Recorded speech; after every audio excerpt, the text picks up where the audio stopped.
Hello and welcome to Industry Headlines. He's Kevin Kauffman. I'm Fred Weaver, and this is our little podcast show, Facebook Live and Next Level Agents, where we talk about what's going on in the real estate and mortgage industry. Kevin? Absolutely. So excited to be back this week and sharing some clickbaity headlines with everybody. A joke for those of you listening at home. Fred and I were having a conversation offline about this week's headlines. So let's jump into those. We're going to talk about Zillow because, it's Zillow. Talk about mortgage rates, home equity, foreclosures, and renters in doubt, as well as the future of home prices, specifically in Florida and Arizona. It's about as clickbaity as I can get. All right. So Fred, lead us off, dude. Yeah, a lot of topics here this week, but these are going to be rapid fire because honestly, I was reading these articles over the last week, Kevin, like on multiple different, channels, news channels and publications. And I just felt like everybody was like trying to sell me into their idea versus present evidence of like some statistic and then say, well, it could mean this or it could mean that, right? Which is sort of how I read stuff, because if you haven't learned anything yet in 2020, it should be that who the freak knows what's going to happen tomorrow, a month from now, a year from now, or maybe even before the end of this episode.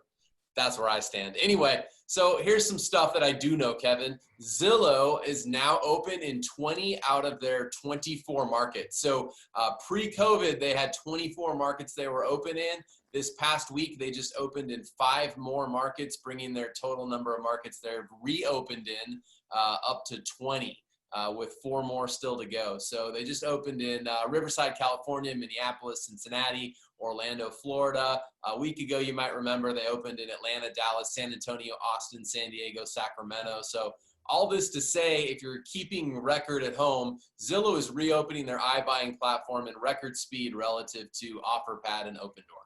Yeah, I was just wondering, I'm actually just decided to go check out the Opendoor website. Curious if they have a list that's easy to access. They don't, but I was curious where they're open at. I don't think it's nearly that many markets. Zillow is definitely being aggressive. I mean, they've been the aggressor, right, since they hit this marketplace, about 2 years ago, just over 2 years ago now.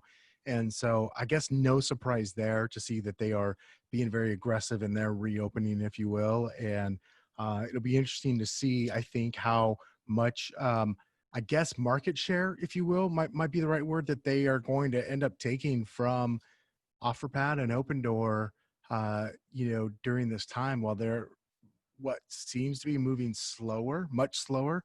I think to me, that's interesting.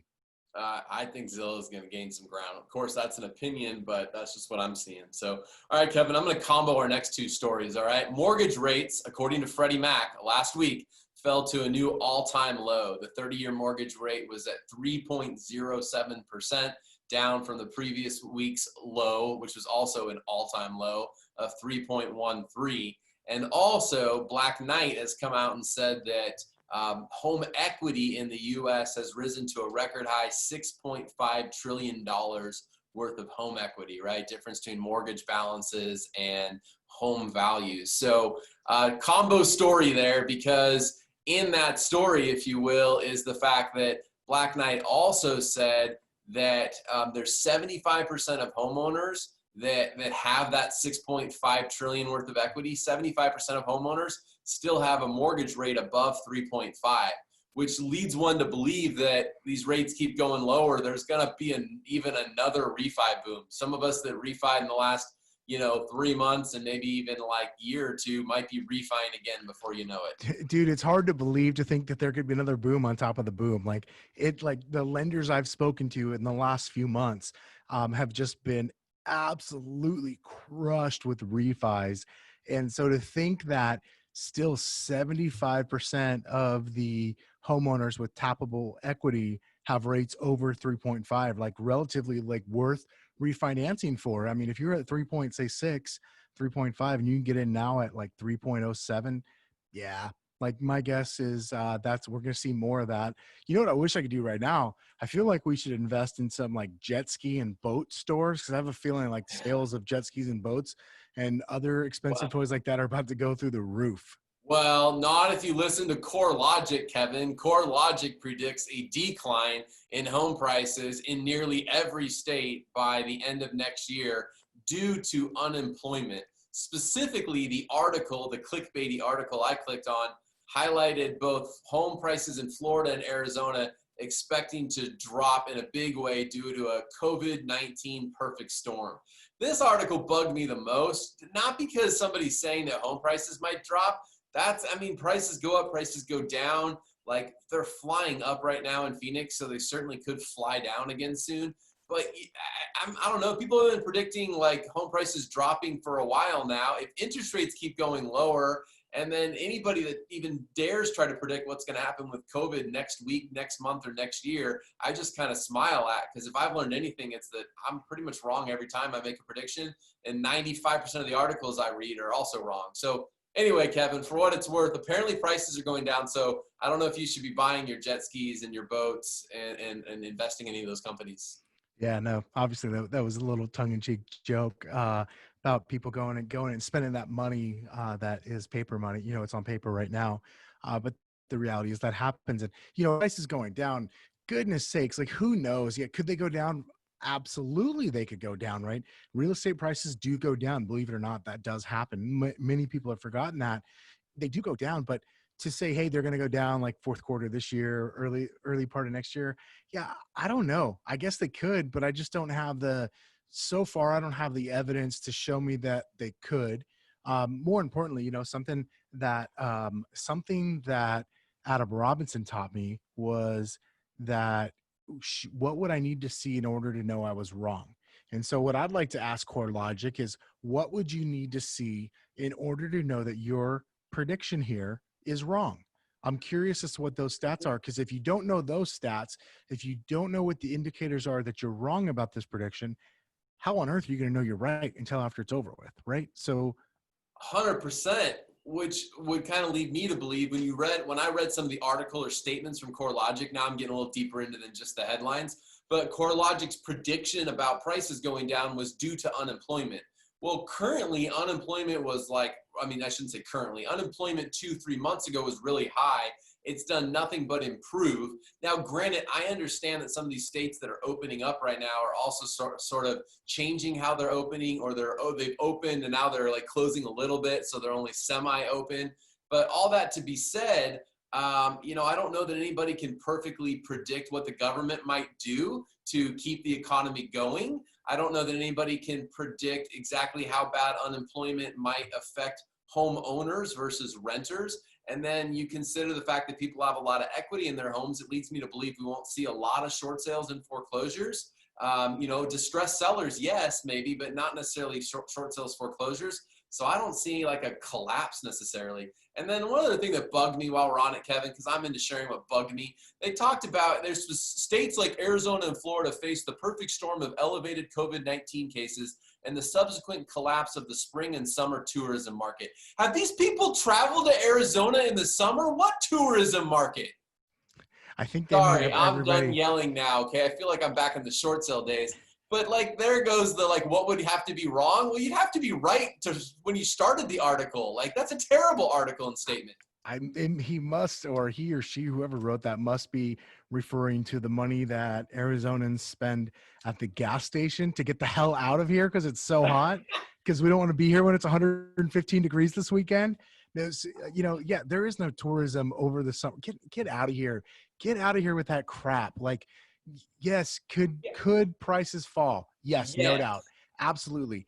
Is so far what they have presented a case for that? Nah, I need to see more. I need to see Thank you. better. I need to see That was my different. point. Not that they couldn't be, not that prices might not go down, but the reasons they're saying they might go down just don't hold water for me. Like, there's not enough weight there behind them.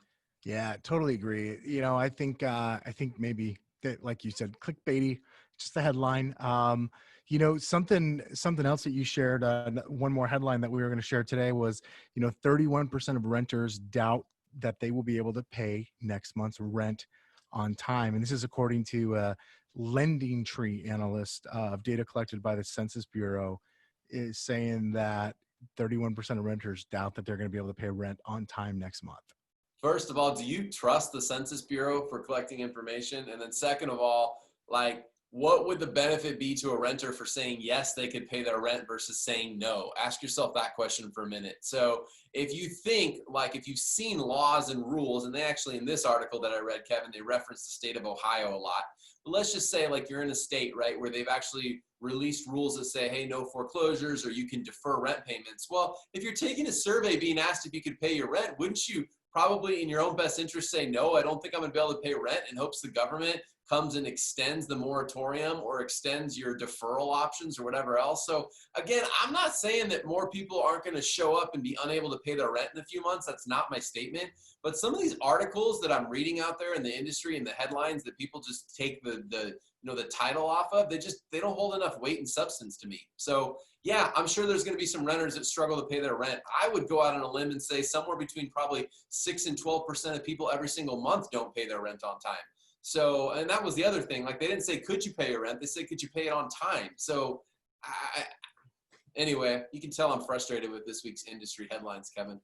You are. That's okay, man. Why don't we put an end to this? I don't No, want your frustration to keep boiling over. Mad. The Fed came out and said that foreclosure threat has grown as COVID-19 surges. So now the Fed is telling us that a foreclosure threat is growing as COVID surges. So again, this is kind of tying into CoreLogic's whole thing about unemployment and therefore prices declining in foreclosures. And I get it. I that could go up. But I think when people read some of these headlines, or some of the people that are writing this stuff, they want us to go back to the feeling we had in 2007, 8, 9, and 10. And I just don't see that happening again, the way I see things playing out. But again, who the heck, what do I know? I don't know. Yeah. Could they go up? Yeah. I don't see it. Like, there's already talks of another stimulus package coming out. And not to say that that's going to solve everyone's household problems. But yeah, I don't have enough evidence yet. Like, I just don't see it. Like, yeah, we're going to see a bunch more No, I'm not there. Maybe I'll feel differently in 30 or 60 days when more people get the coronavirus and more people are, because it's the end of the world apparently. And from what I'm being told, in which case maybe foreclosures just don't even matter. Well, there's a good point too, right? If we're printing money anyway, maybe they don't matter. Like, here's the deal. We don't know. I think what we do know is COVID cases are going to continue to go up. Things are more open now than they've been. We're seeing them rise. Most states are trying to put they're trying to damper the numbers from going up, but they're not trying to stop it. Like, we're done with that. And then now there's a lot of talk about vaccines. I mean, you just told me there's a couple people that are pushing for vaccines in the first quarter of 2021. So, vaccines change the name of the game every day or every week or every month. We think we learn more about COVID, but maybe we don't. Who knows? Do kids go back to school? Does that affect some of this stuff? Like, goodness gracious, I don't know. But what I do know is there's a lot of people that are trying to take some stats and then spin their story. And I wish they would just say, here's some possible outcomes rather than saying, here's our prediction. Because I don't know that the data and the numbers they're predicting on, like, that stuff could change in a month from now. And some of it they're making up based on the fact that there is no summer tourism market in Phoenix. Okay, I'm out. Now we can end it. Hey, I need a vacation, so I don't know if we're going to do industry headlines. We're out. We're out. So if you're wondering where Kevin and I are the next 2 weeks, I'm on vacation. You have to read the headlines yourself, or I'll summarize them for you at the end of July. Either that, or maybe we can could one of you private message me and volunteer to stand in and run this podcast for us for the next couple of weeks? I've never felt so grumpy since I negotiated a short sale talking about industry headlines, but I don't know. I'm just set off today by the clickbaitiness of all this stuff. Yeah, and we both know that maybe running videos from the beach isn't always the most popular idea. I mean, they tend to get a lot of views. They're just not always all positive responses. Anyway, thanks for joining us for Industry Headlines. He's Kevin. I'm Fred. We'll be back happier at the end of July. Bye. Ow! Hey, it's Kevin and Fred. Do you have a referral for us here in Phoenix? There are 30,000 agents here that you could send them to. Why us? Well, for one thing, we'll keep you updated and you'll never have to track down your commission. We'll also make you look really good to your client. And best of all, it helps us keep all this content free. So go to kevinandfred.com/referral to make the introduction.